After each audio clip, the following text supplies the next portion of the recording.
Imagine a horror icon so enduring that decades after his first appearance, he still sends shivers down spines.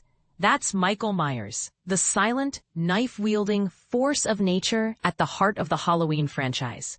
But what happened to the 2018 installment of this legendary series? How did it breathe new life into a story that seemed to have exhausted every possible twist? Buckle up, because we're diving into the resurrection of Halloween 2018, a film that dared to strip away decades of lore and start fresh, but not without controversy. And this is the part most people miss. It's not just about the kills. It's about the bold choices that reignited a franchise on the brink of obscurity. The Halloween saga is a labyrinth of sequels, reboots, and retcons, each attempting to recapture the magic of John Carpenter's 1978 masterpiece. Yet, the 2018 film stands out as a radical departure, a direct sequel to the original, ignoring every other entry. But how did we get here? After the lackluster reception of Rob Zombie's 2009 H2, the franchise was in dire need of a reset. A proposed third reboot, Halloween 3D, fizzled out due to budget disputes and a script that never quite clicked.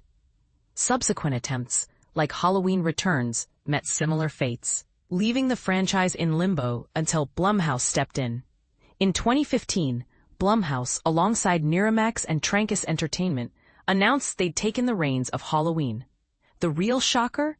John Carpenter himself, who'd long distanced himself from the series, returned as executive producer. This was huge.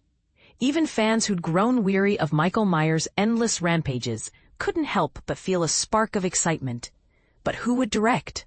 Here's where it gets controversial. Names like Mike Flanagan and Adam Wingard were in the mix, both of whom had already paid homage to Halloween in their own work, Hush and The Guest, respectively. Yet neither landed the gig.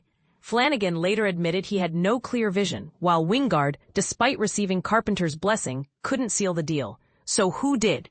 Enter David Gordon Green and Danny McBride, two names not exactly synonymous with horror. Their pitch? A direct sequel to the 1978 classic, ignoring all other lore, including the sibling relationship between Michael Myers and Laurie Strode. Carpenter was sold, and the duo got to work. But their approach wasn't without its detractors. Bold move or blasphemy? Fans were divided. Some praised the return to simplicity, while others mourned the loss of decades of storytelling. Green and McBride wrote a staggering 80 drafts over 8 months, determined to craft a Laurie Strode worthy of Jamie Lee Curtis's return. Their vision? A damaged but resilient survivor, haunted by the knowledge that Michael would return. And return he did, with Nick Castle, the original Shape, reprising his role briefly, while James Jude Courtney took over the bulk of the mask-wearing duties. Speaking of the mask, Christopher Nelson crafted a weathered, time-worn version, perfectly fitting Courtney's face. Even Courtney's movements were inspired by his cat, lending Michael a predatory efficiency. But not everyone was invited back. Danielle Harris, who played Laurie's daughter Jamie Lloyd in earlier sequels, was shut out, replaced by Judy Greer as a new character, Karen. Was this erasure necessary? It's a question that still sparks debate among fans. Despite its $10 million budget and 25-day shoot, the film felt like a love letter to Carpenter's original. Released in October 2018, it slashed its way to a $77 million opening weekend, eventually grossing over $255 million worldwide. 2 more sequels followed, solidifying Green's trilogy as a polarizing yet undeniably impactful chapter in Halloween history.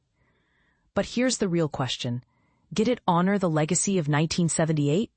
Or did it sacrifice too much in the name of simplicity? Let us know in the comments. Do you prefer the stripped-down approach, or do you miss the sprawling, convoluted lore of the earlier films? Either way, one thing's certain: Michael Myers isn't going anywhere.